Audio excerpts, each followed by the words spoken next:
Indonesia is the most beautiful land in the universe. The land where we were born. The nation where we grew up. So many colors. Assalamualaikum warahmatullahi wabarakatuh. Alhamdulillahirrabbilalamin. Wassalatu wassalamu ala asrofil anbiya'i wal mursalin wa ala alihi wa sahbihi ajma'in.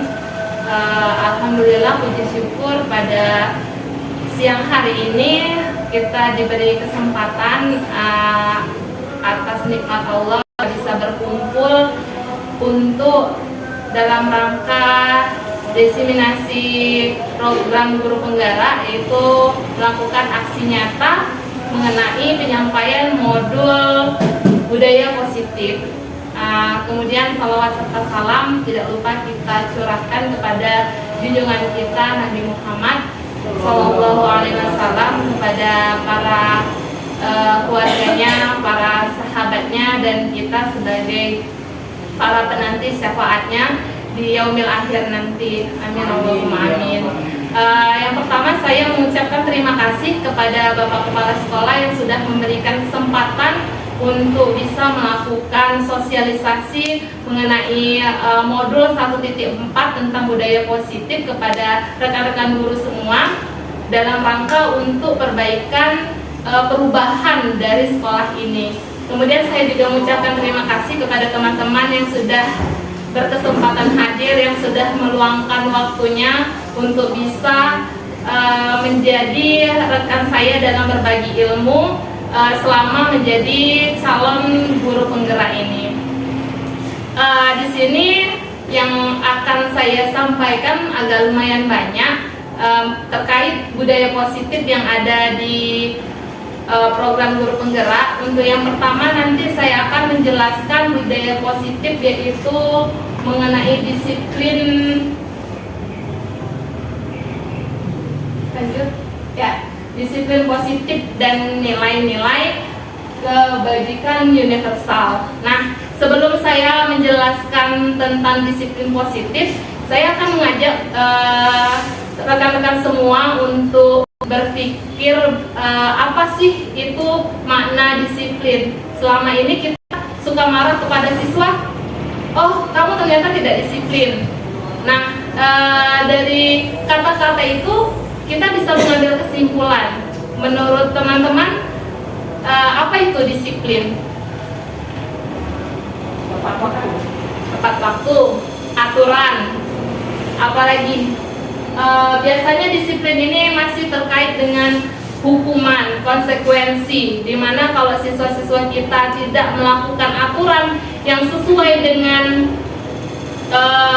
aturan sekolah atau peraturan kita sebagai guru, sebagai kontrolnya, maka mereka akan kita berikan hukuman.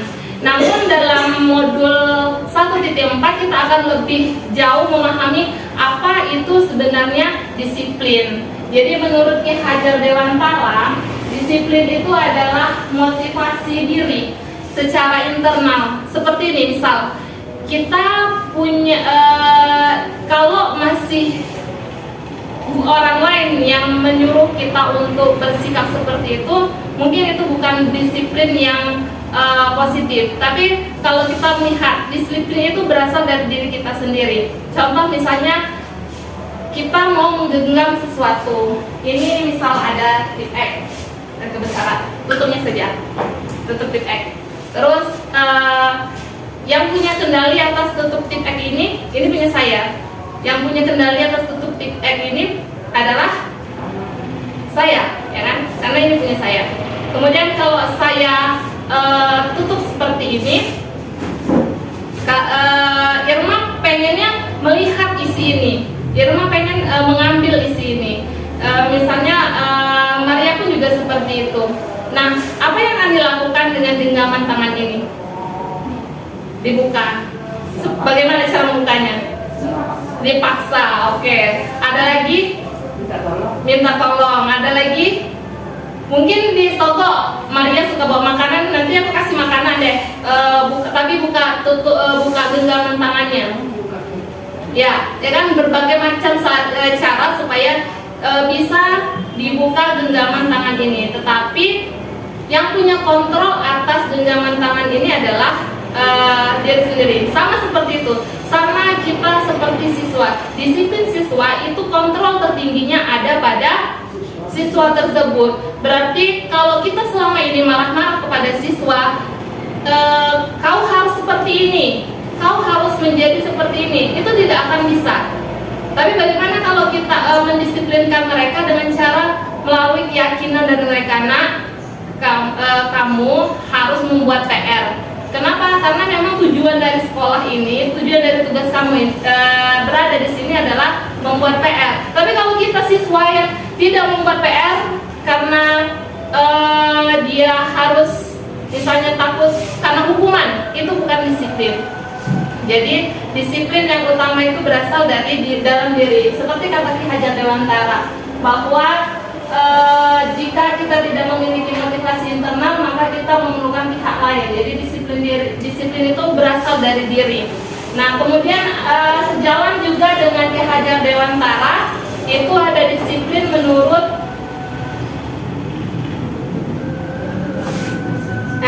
Diana Gosen. Diana Gosen ini menyatakan bahwa disiplin berasal dari kata disiplina, yaitu belajar untuk mengikuti. Jadi seorang murid atau seorang pengikut, jadi tahu alasan apa yang mereka lakukan supaya mereka itu disiplin. Contoh misalnya membuang sampah sembarangan. Kalau siswa yang tidak merasa motivasinya dari dalam diri sendiri, maka dia tidak akan mau membuang sampah di tempat sampah. Jadi sebenarnya disiplin itu harus berasal dari siswa.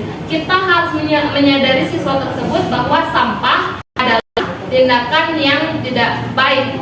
Membuang sampah itu harus padanya, apalagi kita ada label organik dengan organik. Jadi kita memahami kepada mereka bahwa sampah itu harus dibuang sesuai dengan tempatnya. Nah, apa tujuan dari disiplin ini? Memunculkan nilai-nilai kebajikan dari universal. Jadi ketika kita melakukan disiplin, maka yang timbul adalah nilai. Nilai itu apa? Sesuatu yang dianggap baik oleh kita semua, oleh agama, oleh suku, oleh masyarakat, semua itu menganggap. Contoh adalah jujur. Jujur adalah salah satu nilai kebajikan universal, karena setiap manusia berbeda suku, berbeda agama, ras, kepercayaan, semuanya menganggap bahwa jujur itu adalah nilai yang dianggap baik. Kita bisa lihat nilai contoh dari nilai-nilai universal. Yang pertama adalah dari slogan kita Merdeka Belajar, yaitu profil pelajar Pancasila. Ada 6 profil pelajar Pancasila. Yang pertama itu adalah beriman dan bertakwa kepada Tuhan Yang Maha Esa dan berakhlak mulia. Nah, di sini bagaimana kita membangun nilai-nilai kebajikan ini kepada siswa-siswi kita. Mengapa nilai yang paling utama itu adalah nilai bertakwa, beriman dan bertakwa kepada Tuhan Yang Maha Esa? Mengapa tidak mandiri dulu, atau gotong royong dulu, atau kreatif dulu? Mengapa nilai ketuhanan itu dianggap nilai tertinggi?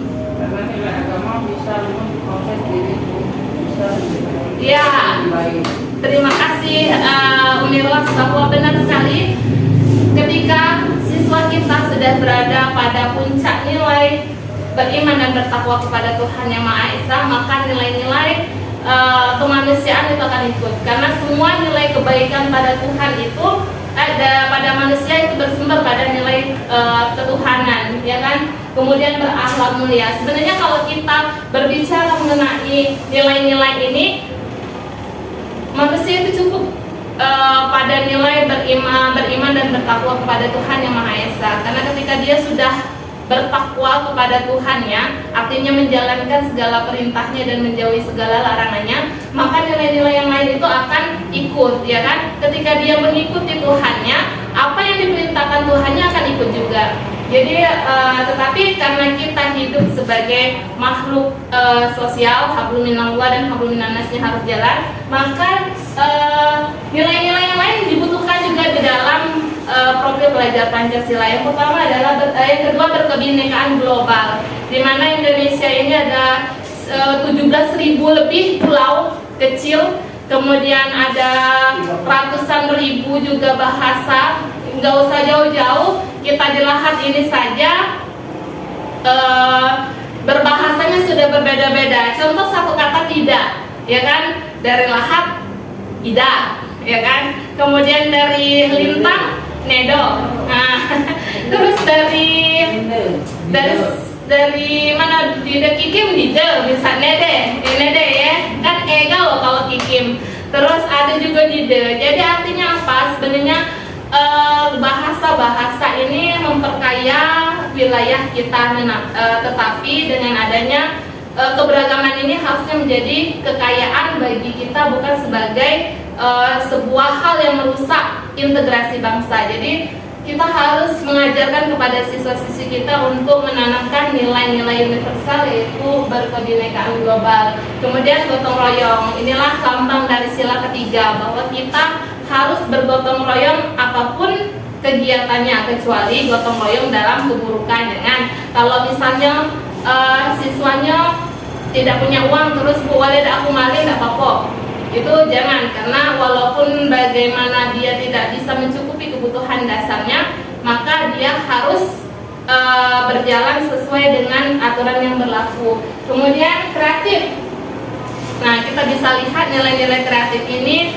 dan mandiri, bernalar kritis ini dalam pembuatan proyek kelas 10. Jadi nilai-nilai universal inilah yang muncul sebenarnya ketika siswa kita sudah menerapkan disiplin positif yang baik tadi. Ini bisa dilihat juga ada nilai universal yang berasal dari Indonesia Heritage Foundation, cinta Tuhan ya. Di mana-mana cinta Tuhan, beriman kepada Tuhan itu adalah nilai yang utama. Yang terakhir adalah toleransi.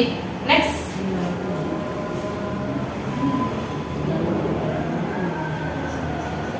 Nah, bagian yang kedua itu adalah teori motivasi, kemudian hukuman, penghargaan, dan restitusi.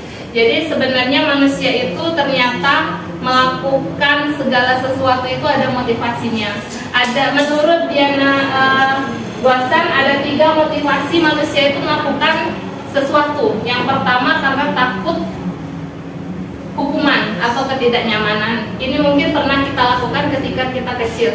Dan kita lihat juga kepada siswa-siswi kita misalnya dalam hal ya seperti tadi, ketika dia tidak membuat tugas bukan kesadaran diri, tapi takut karena misalnya Ibu Rosmawati itu killer, ketika tidak buat tugas disuruh membersihkan kamar mandi. Ya dah Bu?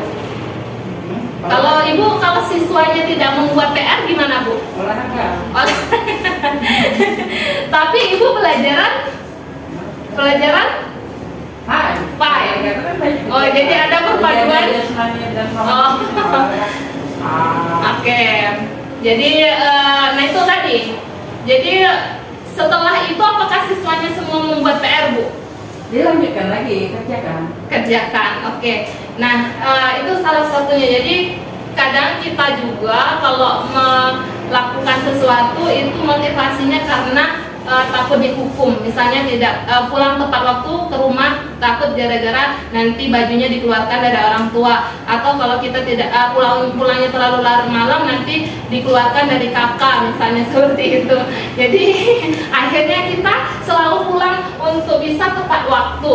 Nah bukan karena keyakinan bahwa kita pulang tepat waktu itu karena takut malam itu adalah waktunya hal-hal yang buruk-buruk itu datang. Kemudian yang kedua, untuk mendapatkan imbalan atau penghargaan diri. Nah ini biasanya juga terjadi di anak-anak kita. Nah makanya itu tadi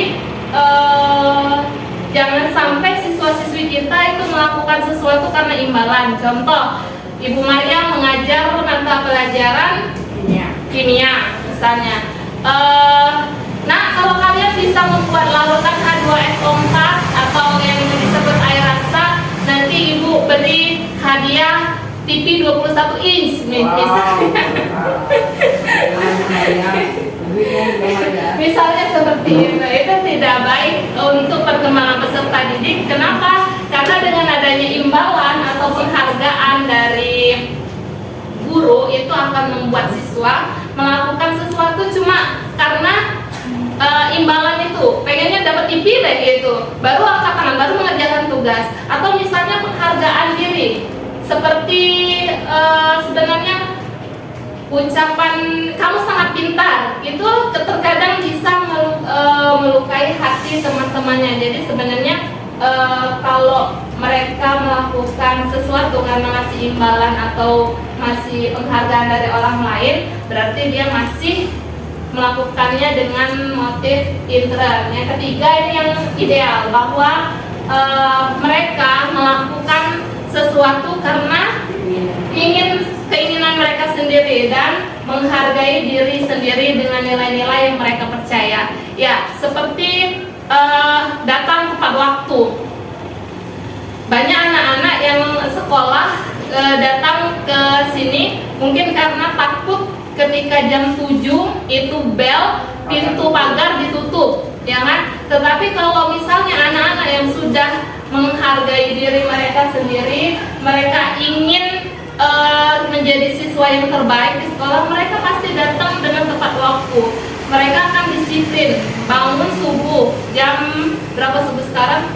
Jam 5, ya kan? Sudah jam 5. Kemudian mandi, sarapan, kemudian ya sebelum sarapan tadi sudah mandi, sholat, sarapan, terus bergegas untuk pergi sekolah jam 6:30 sudah di sini. Artinya mereka sudah menanamkan dalam diri mereka itu perasaan mereka ingin menghargai diri sendiri dengan nilai-nilai. Nilai apa yang ada di situ? Yaitu nilai tepat waktu. Jadi disiplinnya di situ baik. Nah, dari ketiga motivasi ini ternyata yang paling baik itu adalah yang ketiga. Jadi mereka melakukan sesuatu karena diri sendiri. Next, ini adalah hukuman dan penghargaan. Jadi bagaimana kita melihat dampak dari hukuman dan penghargaan ini terhadap siswa. Sebelum kita masuk materi, kita lihat dulu ada kegiatan pemantik. Nanti ada pertanyaan apa yang harus kita lakukan. Jadi IPA kurang menguasai pelajaran matematika, sehingga pada saat jam pelajaran tersebut dia lebih banyak diam diri atau menggambar di buku pelajarannya. Ini sering kita jumpain. Pada saat guru matematikanya Pak Seno menanyakan pertanyaan IPA menjadi buku, dan tak sengaja menjatuhkan tasnya dari kursi serta tiba-tiba menjadi gagal. Nah, pada saat itu dia berupaya menjawab. Seluruh kelas pun tertawa melihat teman dia IPA tadi yang gagal dan terkejut. Pak Seno saat itu membiarkan teman-temannya menertawakan IPA. Nah, ini sering terjadi. Lalu IPA malahan meminta IPA maju ke depan untuk berdiri di depan kelas sambil menunjuk hidungnya karena tidak bisa menjawab pertanyaan Pak Seno. Kelas makin gaduh dan anak tertawa melihat IPA di depan kelas dengan memegang ujung hidungnya. Jadi mungkin Pak Seno ini memberikan hukuman karena IPA tidak bisa menjawab pertanyaan matematika. Coba diperhatikan pertanyaannya. Apakah setuju dengan apa yang tindakan Pak Seno tadi terhadap IPA? Tidak setuju. Ya, kenapa menurut Umiros tidak setuju? Karena mengapa? Sama saja dia mempermalukan siswa tersebut, bukan menggambarkan, memberikan motivasi pada siswa supaya memenangi pelajaran tersebut. Ya. Perlu bimbingan. Oke. Terima kasih kepada Umiros, jawabannya tidak setuju karena Pak Seno terlalu memaksakan. Kemudian yang kedua, mungkin ada pembulian di situ. Pak Seno membiarkan siswa-siswinya menertawakan IPA dan justru malah Pak Seno menyuruh IPA berdiri di depan kelas sambil memegang hidungnya. Bahkan teman-temannya tertawa dan kelas menjadi gaduh. Kemudian pertanyaan kedua, menurut teman-teman, tindakan Pak Seno terhadap IPA adalah sebuah hukuman atau konsekuensi? Mengapa? konsekuensi, dan nanti ada yang namanya restitusi. Sebelum kita jawab pertanyaannya lebih lanjut, menurut teman-teman, tindakan Pak Seno tadi hukuman atau konsekuensi? Ya, menurut Ibu Maria hukuman. Benar jawabannya, hukuman. Apa Bu? Mengapa Ibu menjawab hukuman? Karena ketika siswa tidak bisa menjawab, disuruh berdiri di depan. Nah, disuruh berdiri di depan. Ya, tindakan itu terjadinya secara spontan. Ya, tidak dibicarakan terlebih dahulu. Ya, benar sekali. Jadi inilah yang akan kita bahas. Ada yang namanya hukuman, ada yang namanya konsekuensi, ada yang namanya restitusi. Jadi yang tindakan yang dilakukan oleh Pak Seno terhadap IFA ini adalah hukuman. Kenapa hukuman? Karena Pak Seno itu langsung memberikan sebuah sanksi kepada IFA karena IFA tidak bisa menjawab, karena IFA gugup. Jadi kalau kita di kelas misalnya, Irma, kenapa kamu ribut? Nah, kamu berdiri di depan kelas sambil pegang telinga, angkat tangan, angkat kaki misalnya. Satu saja, jangan dua-duanya. Kalau dua-duanya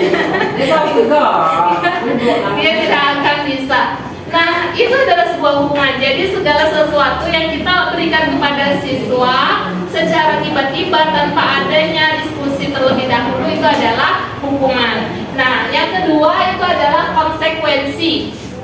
Jadi konsekuensi itu adalah ketika misalnya EN salah, EN tidak membuat PR hari ini.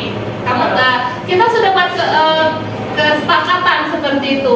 Tapi kalau kesepakatan yang negatif itulah yang berupa konsekuensi. Ketika kamu sudah tahu kan apa yang akan kamu terima ketika kamu tidak membuat PR? Ya, sudah tahu Bu, saya berdiri di depan kelas sambil mengangkat satu kaki dan memegang kedua telinga. Nah, itu adalah konsekuensi karena sudah disepakati bersama di awal sebelum melakukan. Namun ada yang ideal ketika siswa-siswa kita itu terjadi hal-hal yang tidak sesuai dengan aturan kelas ataupun aturan sekolah, yaitu restitusi. Stopin dulu.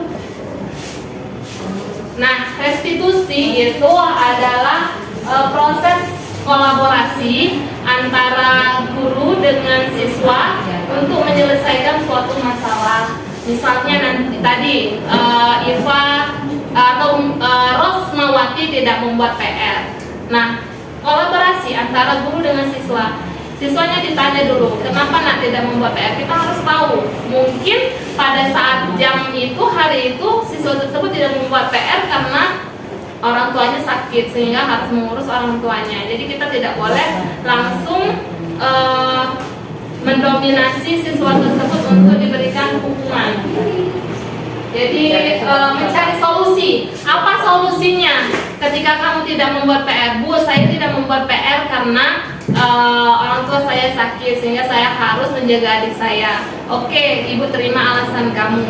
Tapi kamu tahu harus mengapa kamu harus membuat PR dan apa yang harus kamu lakukan ketika tidak membuat PR. Jadi kita harus bertanya kepada siswa tersebut jangan sampai kita marahi. Yang goyang yang pada buat PR misalnya. Ada memang yang seperti itu, tetapi itu di sekolah lain, di sekolah anta berantai ya. Di sini tidak ada.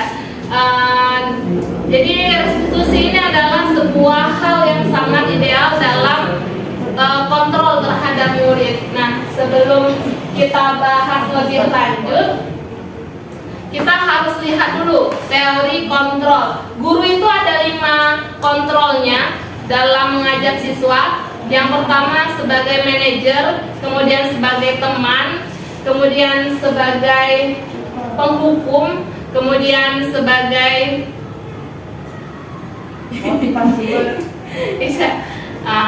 manajer, penghukum, kemudian teman. Untuk lebih jelasnya mengenai posisi kontrol dari guru, kita lihat dulu video berikut ini.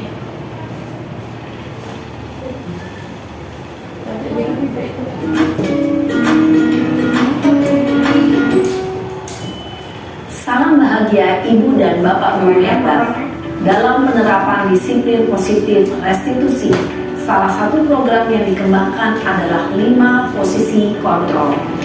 5 posisi kontrol dalam restitusi adalah proses perjalanan seorang pendidik agar dapat mengenali dirinya. Pada video kali ini, kita akan membahas tentang 5 posisi kontrol yang dikembangkan oleh Diane Gossen dan contoh penerapannya.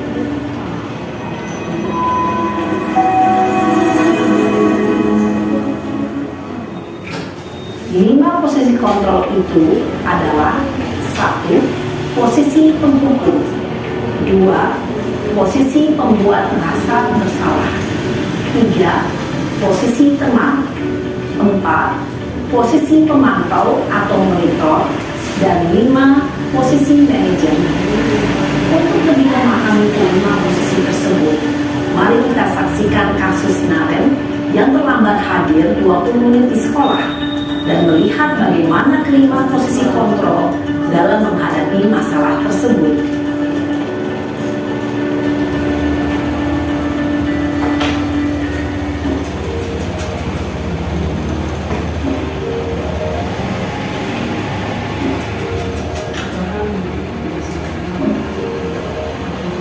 Naren!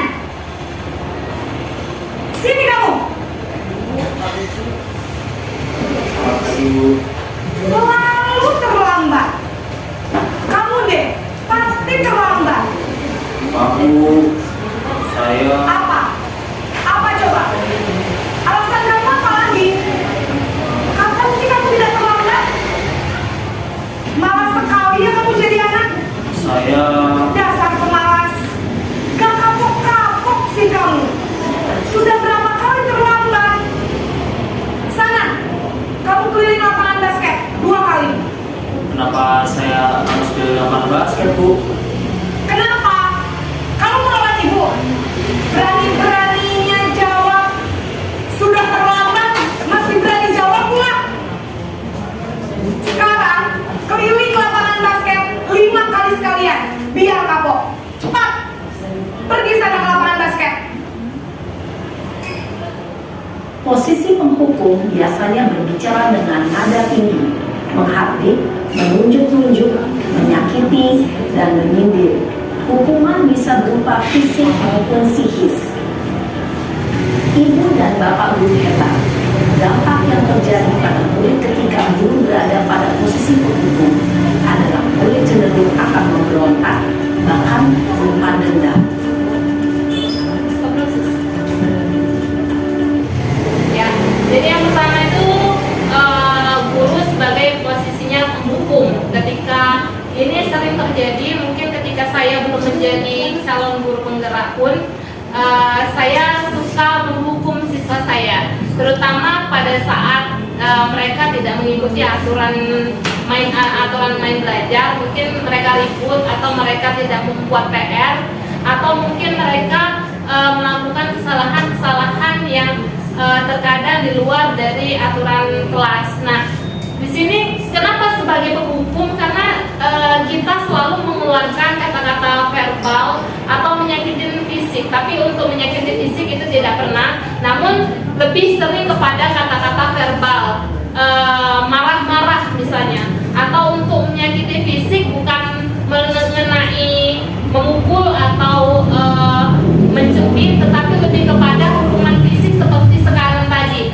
Mereka melakukan push up, kemudian lari lapangan, atau kemudian mereka berdiri di depan kelas angkat 1 kaki. Nah, ini sebenarnya posisi guru sebagai penghukum ini nantinya akan dibenci oleh siswa. Jadi sebenarnya siswa tersebut nurut karena kalau itu tadi takut dihukum. Tetapi kalau misalnya kita melakukan kesalahan dari Karen tadi dengan hukuman, besok dia pasti pulang lagi, karena kok belum timbul dari keyakinan dari Karen bahwa dia harus datang terlambat. Sama contoh teman-teman, mengapa dia membuat PR misalnya karena takut berdiri di depan kelas. Jadi posisi yang pertama, guru itu bisa sebagai penghukum, namun ini tidak ideal dilakukan oleh seorang guru. Yang kedua adalah posisi sebagai pembuat merasa bersalah.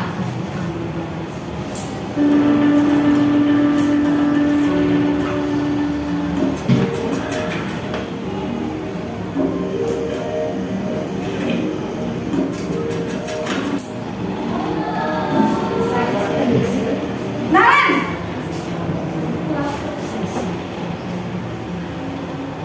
Selamat pagi, Bu. Naren, kamu kenapa terlambat lagi, nak? Ya Tuhan, Naren, kamu senang ya bikin ibu susah ya? Kalau kamu terlambat lagi, nanti ibu yang ditegur bapak kepala sekolah, nak. Disangka ibu tidak bisa membina kamu. Duh, gimana ini? Maaf, Bu. Duh, Gusti Naren, kamu suka ya kalau ibu ditegur bapak kepala sekolah? Terus, sekarang ibu harus tulis apa ini di buku absen? Ini kamu sudah sering terlambat loh. Ibu harus apa coba? Maaf, Bu. Maaf sekali. Ya sudah, lain kali jangan bikin ibu susah lagi ya, nak ya. Ibu tidak akan kuat lagi kalau kamu gini terus. Bisa jantungan kalau ibu tegur bapak kepala sekolah. Sana cepat kelas. Maaf ya, Bu. Maaf sekali. Posisi pembuat rasa bersalah berbicara dengan nada tenang, cenderung lembut. Namun kata-kata yang diutarakan membuat murid merasa menjadi orang yang gagal, memandang buruk dirinya sendiri, merasa tidak berharga, dan tidak sanggup membahagiakan orang lain. Ketika guru mengambil posisi pembuat rasa bersalah, murid akan menganggap dirinya yang bersalah dan ia akan menyimpan emosi negatif tersebut di dalam diri. Yang kedua adalah posisi guru sebagai pembuat rasa bersalah. Ini biasanya dilakukan oleh guru-guru yang tidak tega untuk peserta didiknya dimarah atau diberi hukuman. Jadi agak lebih rendah sedikit dari yang penghukum tadi. Biasanya guru-guru yang seperti ini dia ingin membuat siswa itu sebenarnya sadar secara diri sendiri. Namun kata-kata yang dikeluarkan itu justru malah berdampak membuat siswa itu merasa rendah diri karena dia merasa bersalah. Nah, posisi ini juga belum merupakan posisi ideal dalam menanggulangi siswa yang melanggar aturan atau keyakinan kelas. Dan yang ketiga ini adalah posisi teman.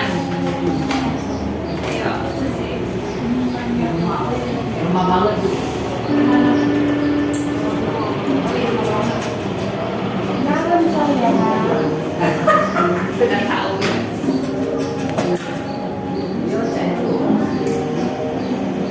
Naren,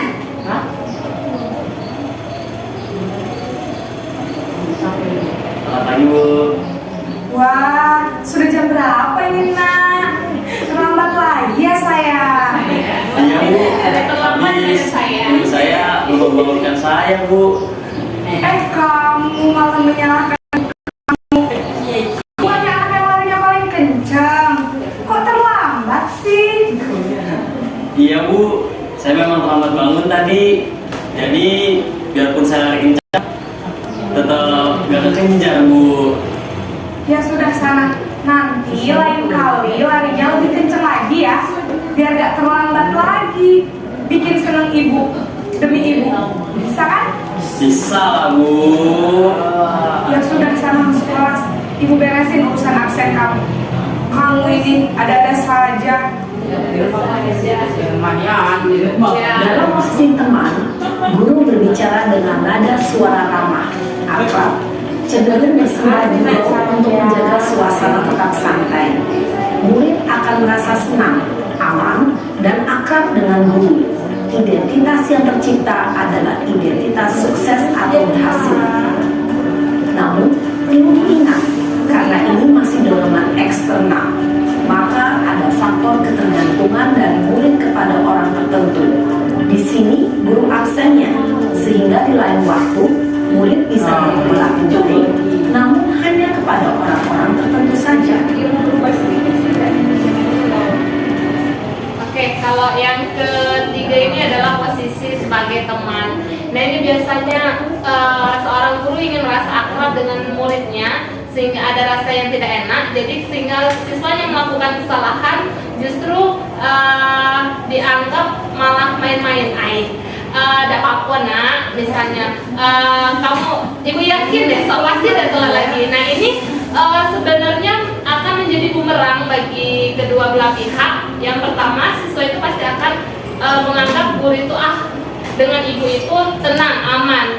Namun di satu sisi siswa juga belum akan memunculkan rasa untuk menghargai dirinya untuk datang tepat waktu. Jadi posisi teman ini si malakama sebenarnya baik karena tidak ada tekanan di situ, kemudian tidak ada hukuman, tetapi dampaknya ini tidak baik juga untuk psikologi siswa. Kemudian yang ketiga, guru sebagai pemantau atau monitor.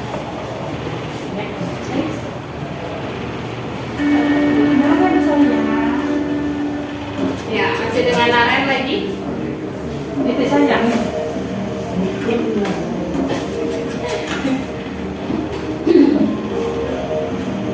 Naren! Bu. Selamat pagi Bu. Naren, apa peraturan sekolah kita tentang jam berapa kita harus masuk sekolah, nak? Kita harus di sekolah jam 7 Bu. Iya betul, sekarang sudah jam 7.20. Naren sudah tahu konsekuensinya jika terlambat hadir. Paham Bu, saya harus tinggal kelas pas jam istirahat selama 20 menit. Iya benar, konsekuensinya demikian. Jadi nanti jam 9.30 pas istirahat, kamu harus tinggal di kelas, kerjakan tugas tambahan untuk ketertinggalan kamu, ya? Baik Bu. Posisi pemantau mengandalkan penghitungan atau data untuk mengontrol murid. Guru mengarahkan murid berdasarkan peraturan dan konsekuensi.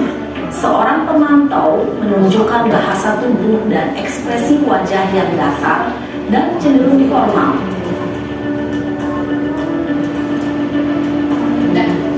Jadi posisi yang keempat sebagai pemantau atau monitor. Jadi pada posisi ini sebenarnya guru melakukan sesuatu dengan melihat konsekuensi yang sudah ditetapkan. Jadi sama kayak di kita membuat peraturan seperti siswa tidak boleh masuk selama pelajaran itu dimulai ketika dia terlambat. Nah ini sepertinya akan membuat siswa itu belum merasa mandiri, belum merasa yakin terhadap nilai-nilai yang ada dalam dirinya. Kemudian yang terakhir adalah posisi manajer. Ini adalah posisi yang paling ideal di antara keempat posisi lainnya tadi. Inilah yang harus kita terapkan dalam proses pembelajaran.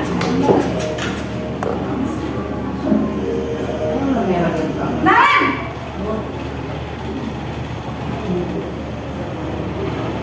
Selamat pagi Bu. Selamat pagi Naren. Maaf Bu, saya terlambat. Iya, sekolah masuknya jam 7, sekarang sudah jam 7.20. Jadi sekarang bagaimana ini Naren? Maaf Bu, saya lupa setel alarm saya semalam. Baiklah, menurut kamu, keyakinan sekolah yang mana yang perlu kamu tingkatkan? Menghargai diri sendiri dan orang lain mungkin ya Bu. Setuju. Jadi, apakah Naren meyakini prinsip saling menghormati tersebut? Iya Bu, saya meyakininya. Apakah Naren bersedia memperbaiki masalah keterlambatan ini? Bersedia Bu. Bagaimana kamu akan perbaiki masalah keterlambatan ini? Saya akan coba untuk tidak lupa menyetel alarm saya Bu. Baik, kalau Naren lupa menyetel alarm di rumah, ada orang yang kira-kira bisa bantu mengingatkan tidak? Ada Bu, kakak saya, Kak Emma. Ada lagi selain Kak Emma? Selain Kak Emma, ada ibu saya. Baik, jadi yang mengingatkan Naren adalah Kak Emma dan ibu kamu ya? Kira-kira akan mulai start alarm kapan nih Naren? Setelah pulang sekolah, akan segera saya lakukan. Baik, jadi Naren akan setel alarm untuk bangun besok pagi dan akan diingatkan oleh kakak dan ibunda ya. Ada lagi yang mungkin perlu dilakukan Naren? Nggak ada, Bu. Baik, Marian. Terima kasih untuk keterangan kamu. Sekarang kamu perlu kembali ke kelas belajar. Baik, Bu. Terima kasih. Posisi manajer adalah posisi kontrol yang disarankan untuk membimbing murid memiliki sikap disiplin yang positif. Itu mandiri, bertanggung jawab, dan dapat memecahkan masalah. Tujuan dari posisi ini adalah agar murid dapat berefleksi atas tindakannya. Guru akan dengan tulus memberikan pertanyaan-pertanyaan bermakna, sehingga membuat murid dapat belajar dari kesalahannya dan mencari sebuah solusi untuk menyelesaikannya. Ibu dan Bapak guru hebat, setelah mengamati adegan kelima posisi kontrol tadi, kira-kira posisi mana yang paling ideal? Posisi mana yang dapat menunjang motivasi intrinsik murid? Ya, tentu posisi manajer. Posisi ini memang posisi ideal yang ingin dituju setiap pendidik. Pada posisi inilah, guru dapat menerapkan disiplin positif yang berpihak pada murid, yang memerdekakan murid. Perjalanan seorang pendidik tentunya tidak mudah untuk sampai pada posisi seorang manajer. Namun, tujuan kita pasti, yaitu menciptakan murid-murid yang mandiri, merdeka, dan bertanggung jawab. Semoga penggambaran 5 posisi kontrol yang telah diperlihatkan ini dapat menjadi ajang refleksi bagi kita semua, agar dapat terus mengasah dan menerapkan disiplin positif yang memerdekakan murid. Mari terus berlatih dan bersemangat. Selamat menerapkan. Salam dan bahagia, Ibu dan Bapak guru hebat. Jadi dari 5 posisi kontrol yang sudah kita lihat videonya tadi, ternyata yang ideal adalah menjadi guru dengan posisi kontrol sebagai manajer. Jadi bagaimana kita membangkitkan mencari keyakinan dari siswa itu supaya memang dia melakukan sesuatu itu karena mereka sadar bahwa diri mereka itu harus melakukan hal itu, bukan karena tekanan atau paksaan, bukan karena konsekuensi atau hukuman, atau bahkan bukan karena ujian. Jadi memang mereka melakukan sesuatu itu karena keyakinan dari dalam diri mereka sendiri dan harus mereka melakukan itu. Itu adalah posisi kontrol. Jadi bagaimana jika ada siswa yang nantinya melanggar keyakinan kelas, kemudian kita menerapkan posisi kontrol sebagai manajer. Kita akan melakukan yang namanya penerapan segitiga restitusi, yaitu kolaborasi antara siswa dengan guru untuk mengingatkan kembali keyakinan kelas agar tercipta kembali disiplin positif. Nah, berikut adalah video restitusi yang harus dilakukan. Penerapan segitiga restitusi.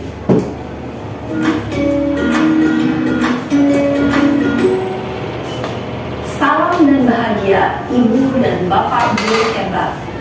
Pada video kali ini kita akan membahas tentang salah satu program disiplin positif yang diterapkan di lingkungan sekolah yang dikenal dengan nama restitusi.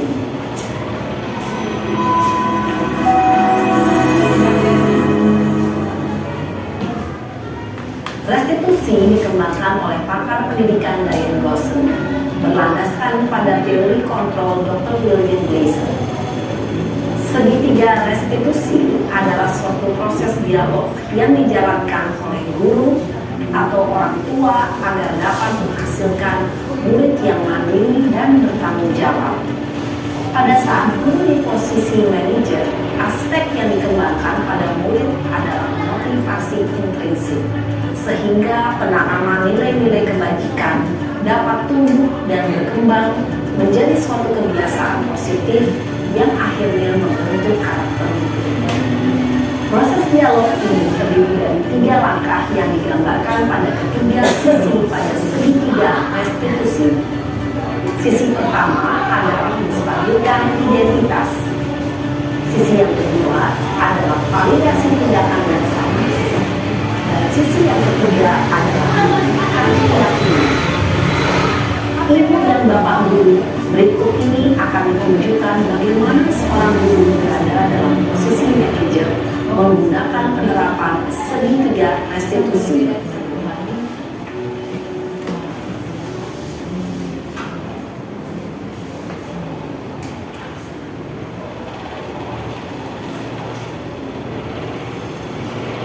Siang Sarah.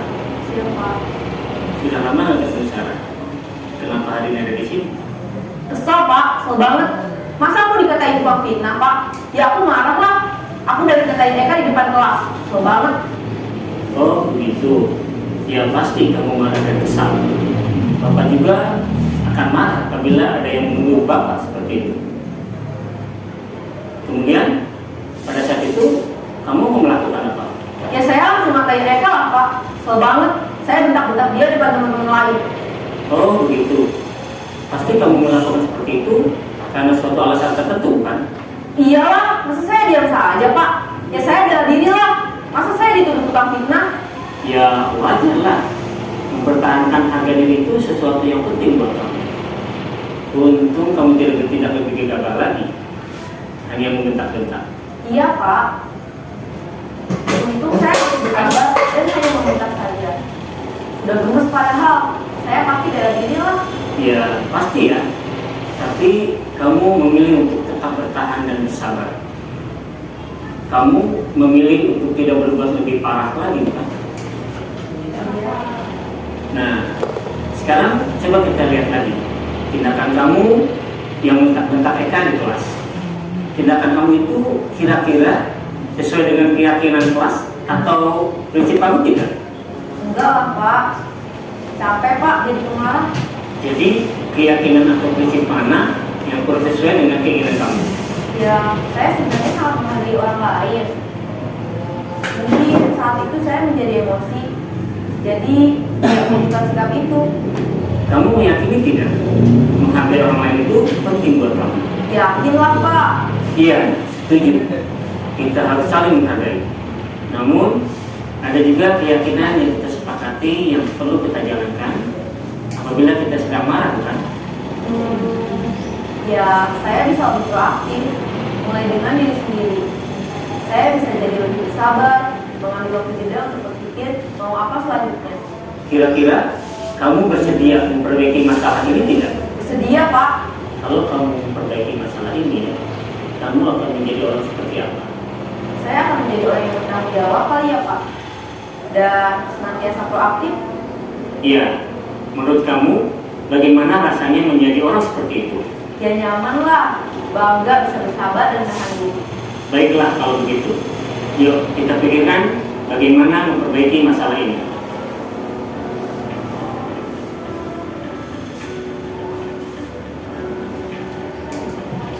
Ibu dan Bapak guru hebat. Baru saja kita menyaksikan contoh bagaimana seorang guru berada dalam posisi manajer menggunakan penerapan segitiga restitusi. Mari kita bahas satu persatu.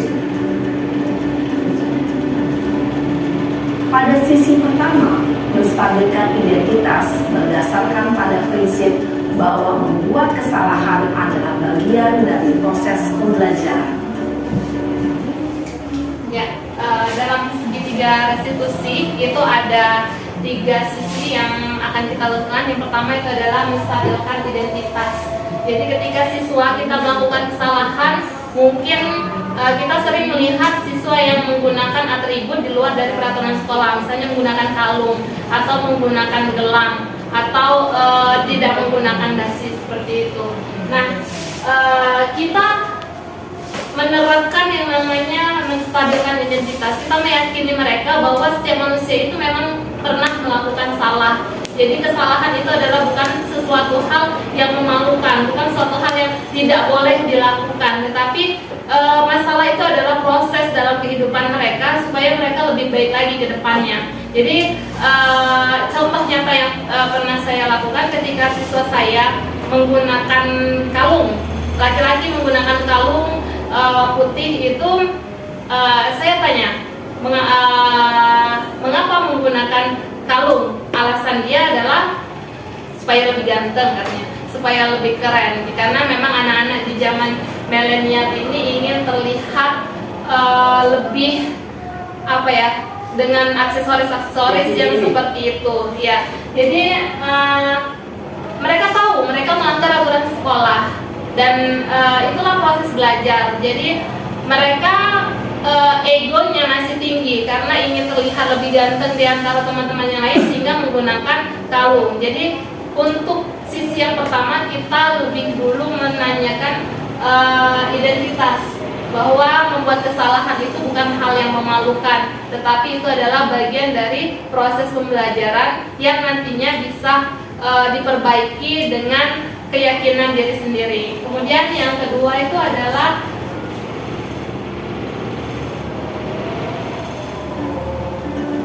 sisi pertama dari segitiga ini berperan menggeser identitas murid dari identitas gagal ke identitas sukses. Murid yang sedang bertingkah laku yang tidak pantas atau menarik diri saat itu sedang mengalami identitas gagal. Bila kita mengkritiknya, maka posisinya tidak akan berubah. Kita bisa mengajukan pernyataan-pernyataan ini. 1. Membuat kesalahan sesuatu yang wajar. 2. Manusia tidak ada yang sempurna. 3. Kita bisa memperbaiki masalah ini. 4. Saya tidak menanyakan kesalahannya. Saya lebih fokus bagaimana memperbaiki masalah ini. 5. Apakah saat ini kamu tengah menjadi orang yang baik untuk dirimu sendiri? Pada sisi kedua, validasi tindakan yang salah berlandaskan pada prinsip bahwa setiap perilaku berupaya memenuhi suatu kebutuhan tertentu. Guru yang telah memahami teori kontrol akan bergeser dari pemikiran stimulus respon menjadi proaktif dan mencoba untuk mengenali tujuan dari perilaku murid, mengenali dan mengakui kebutuhan murid ini dapat memperbaiki hubungan dengan murid tersebut.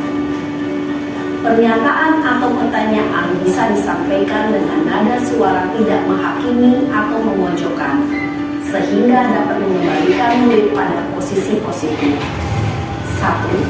Kamu bisa sampai bertindak lebih gegabah lagi dari ini.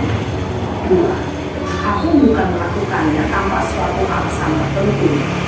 3. Kamu melakukannya karena mempertahankan sesuatu yang penting bagimu.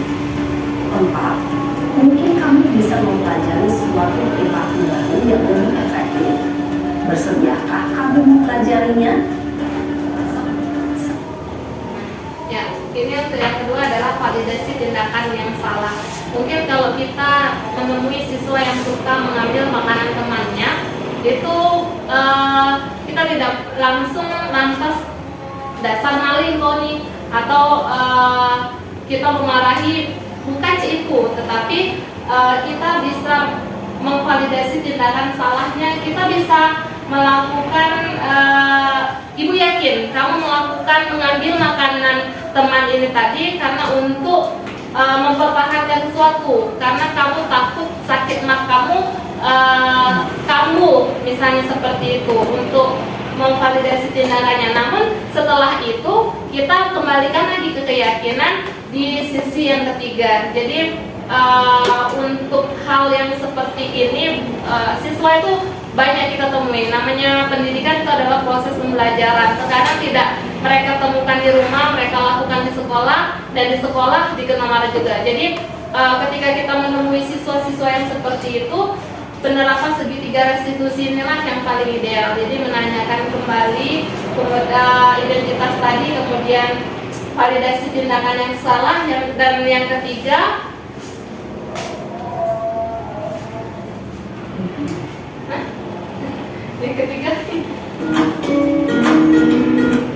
tarik sus.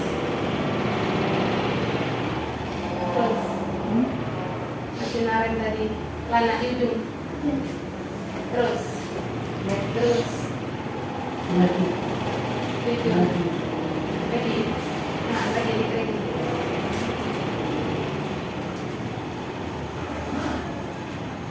ketiga. Ya, coba itu benar. Dan mandiri. Lana Mendedikasikan waktu dari lagi. beberapa hal, yaitu 1. Perilaku yang salah perlu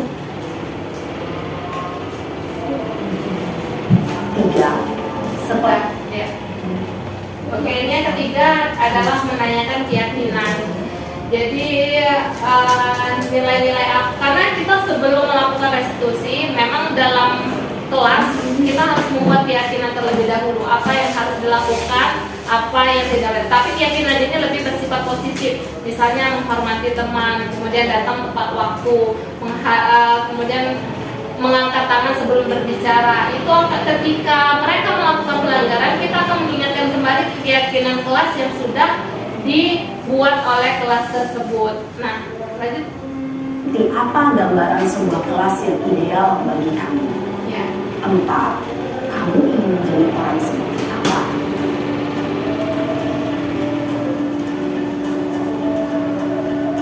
Dalam menerapkan segitiga restitusi, perlu diperhatikan beberapa hal, yaitu 1.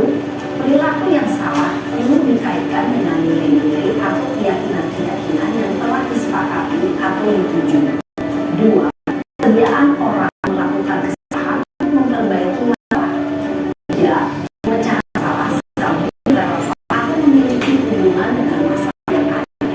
4. Usaha perlu ada usaha perbaikan dari pihak yang membuat kesalahan. 5. Waktu perlu didedikasikan waktu dari pihak yang membuat kesalahan. Tanyakan kapan akan mulai dilakukan usaha untuk memperbaiki masalah. Dengan memahami struktur penerapan segitiga restitusi, diharapkan guru dapat menerapkan posisinya sebagai manajer dengan mengajukan pertanyaan-pertanyaan bermakna yang dapat membuat murid menjadi lebih percaya diri, bertanggung jawab, dan mandiri. Nah, Ibu Bapak Guru, perlu tidaknya mengikuti ketiga tahapan dalam segitiga restitusi bergantung pada ringan beratnya suatu permasalahan. Misalnya, bila permasalahan tersebut ringan, maka tidak perlu dijalankan secara berurutan. Bahkan bisa semudah menanyakan apa keyakinan yang kita sepakati. Dengan menjalankan segitiga restitusi, dengan mengajukan pertanyaan-pertanyaan bermakna, diharapkan murid menjadi lebih kuat secara pribadi, dapat membuka wawasan murid agar dapat menyelesaikan permasalahannya sendiri, semakin percaya diri, mandiri, dan merdeka. Salam dan bahagia, Ibu Bapak Guru hebat. Oke, mungkin itulah materi yang saya sampaikan pada hari ini.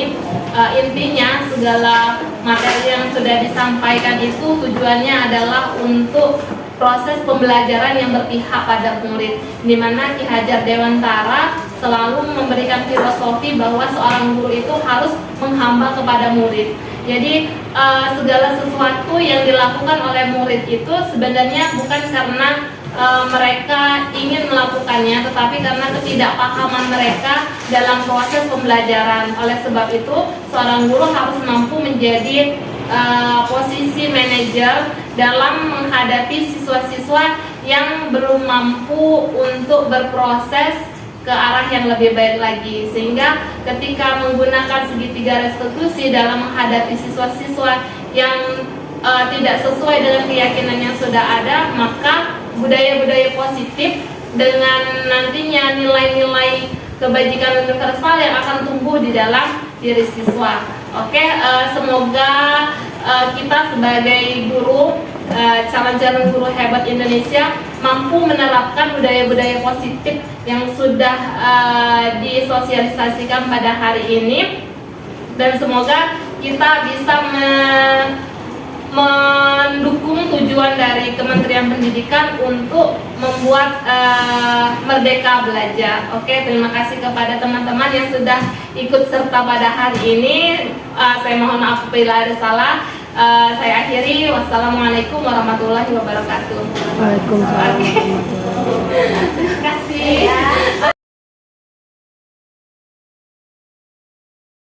Assalamualaikum warahmatullahi wabarakatuh.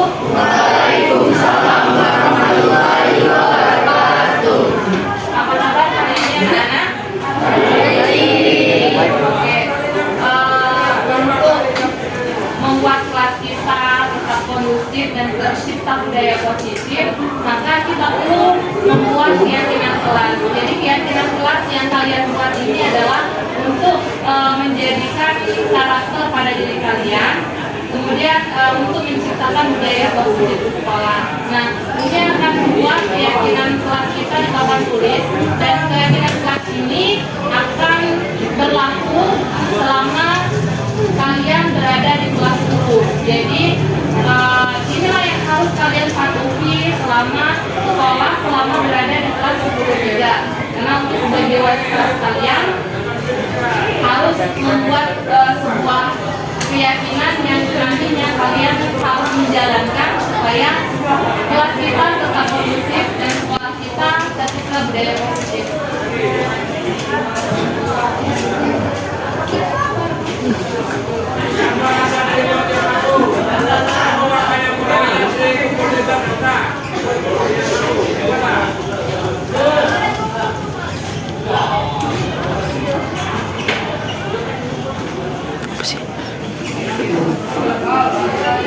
Ya, silakan jika kalian mempunyai keyakinan yang positif, silakan ditulis.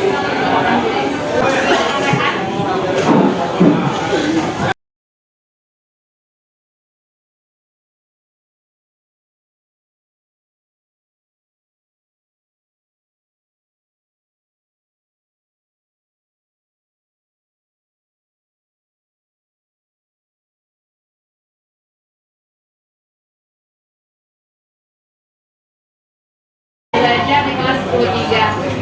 Keyakinan kelas ini berisi memang kata-kata yang positif supaya nantinya akan menghasilkan budaya-budaya positif di dalam kelas. Jadi yang pertama, persiapkan diri sebelum memulai pelajaran. Jadi ketika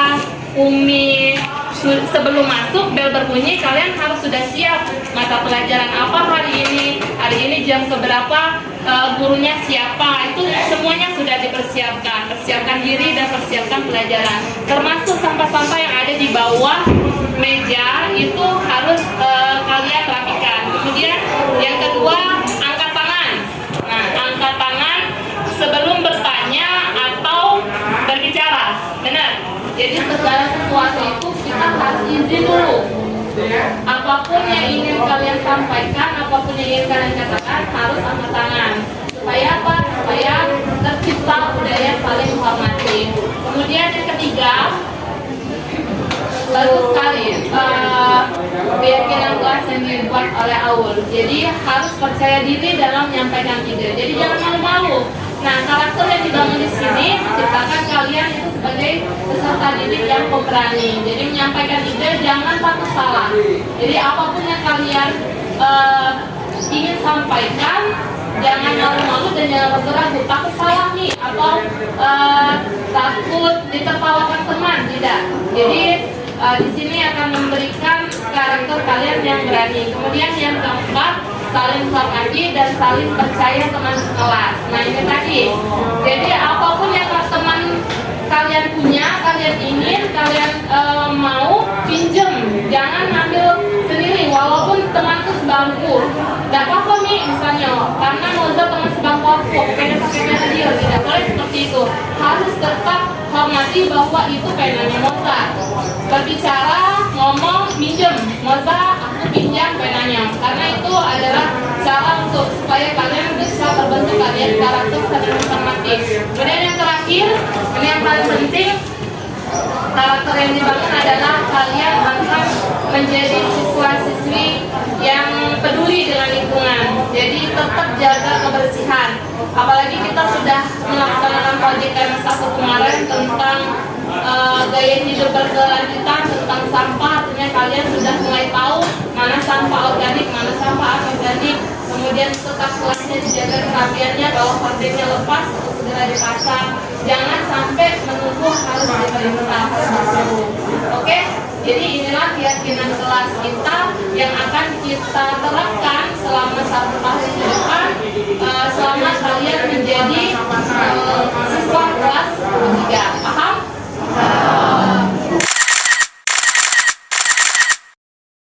Halo, perkenalkan nama saya Hana Rahina dari kelas 10.3 dari SMA Negeri 2 Lahan. Saya sangat menyukai pelajaran dari kita. Saya sangat suka pelajaran sosiologi seperti yang kami pelajari yaitu tentang penelitian sosial, di mana kami bisa membuat laporan penelitian dan meneliti masyarakat di sekitar. Terima kasih Umi Visita.